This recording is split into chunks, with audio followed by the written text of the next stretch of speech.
લક્ષ્ય ન્યૂઝ, એક નજર, એક લક્ષ્ય.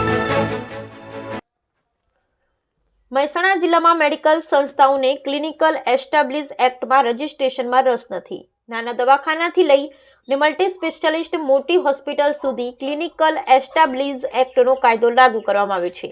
ક્લિનિકલ એસ્ટાબ્લિશ એક્ટ અંતર્ગત તમામ તબીબી સંસ્થાઓએ નોંધણી કરાવવી ફરજિયાત.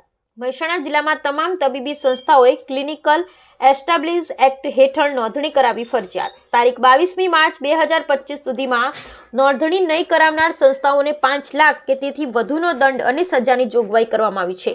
જિલ્લામાંની આશરે 4000 જેટલી નાની મોટી તબીબી સંસ્થાઓમાંથી અત્યાર સુધીમાં માત્ર 50ની જ નોંધણી. આ એક્ટ હેઠળ ફાયર એનઓસી, બીયુ પરવાનગી અને જીપીસીબીની એનઓસી હોય તો જ રજીસ્ટ્રેશન થઈ શકે.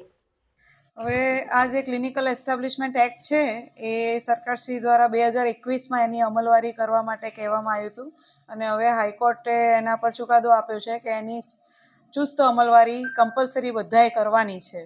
એટલે દરેક સંસ્થાઓ જે સેવાઓ આપતી હોય એમાં એલોપેથી આવી ગઈ, નેચરોપેથી આવી ગઈ, હોમિયોપેથી આવી ગઈ, આયુર્વેદ આવી ગયું, યોગ, સિદ્ધ, યુનાની, બધી જ ચિકિત્સા સંસ્થાઓ જે છે એ બધાએ રજિસ્ટ્રેશન કરવું એમાં કમ્પલસરી છે. અને 12મી માર્ચ 2025 એની છેલ્લી તારીખ છે. ત્યાં સુધીમાં જે સંસ્થાઓનું રજિસ્ટ્રેશન નહીં થયું હોય એના અગેન્સ્ટમાં કાયદાકીય જોગવાઈ પ્રમાણે 5 લાખનો દંડ અને અન્ય કાર્યવાહી પણ કરવામાં આવશે. હાલ મહેસાણા જિલ્લામાં કેટલી આવી સંસ્થાઓ છે અને કેટલાય કરાવી? મહેસાણા જિલ્લામાં આખા જિલ્લામાં ગણીએ તો 4000થી વધારે સંસ્થાઓ છે. અમારી જોડે હજી સુધી 120 સંસ્થાઓની જ એપ્લિકેશન આવી છે. એમાંથી 41 જણને તો અમે સર્ટિફિકેટ ઇસ્યુ પણ કરી દીધા છે.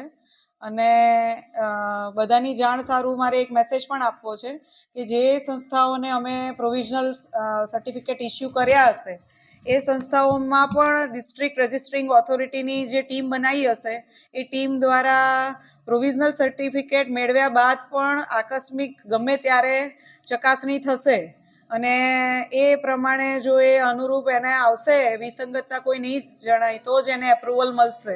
જો એમાં કોઈ વિસંગતતા જણાશે તો પણ એના ઉપર કાર્યવાહી કરવામાં આવશે. આ એક્ટનું મહત્વ શું છે અને તેમાં ખાસ કઈ જોગવાઈઓ કરવામાં આવી છે? અત્યારે તો એક્ટના મહત્વમાં તો એ જ છે કે દરેક હાઈકોર્ટે કીધું છે એ પ્રમાણે દરેક સંસ્થાઓએ રજિસ્ટ્રેશન કમ્પલસરી છે. એટલા માટે કદાચ એ ઇમ્પ્લિમેન્ટ સરકારશ્રી દ્વારા કરવામાં આવ્યો હોય કે જે લોકો ક્વેક હોય છે, હાર્ડ વૈદ જે આપણે કહીએ છીએ, જે લોકો પાસે ઓફિશિયલ ડિગ્રી નથી હોતી છતાં પણ એ લોકો એમનું ચાલુ રાખતા હોય છે દવાખાના, તો એવા લોકોના એનાથી આપણે પ્રજાને બચાવી શકાય. અને ડિગ્રી ધરાવતો કાયદાકીય રીતે પ્રેક્ટિસ કરવા માટે જે સક્ષમ હોય એ જ ડૉક્ટર દ્વારા પ્રેક્ટિસ થઈ શકે એના માટે આ કાયદો ઘડાયેલો છે.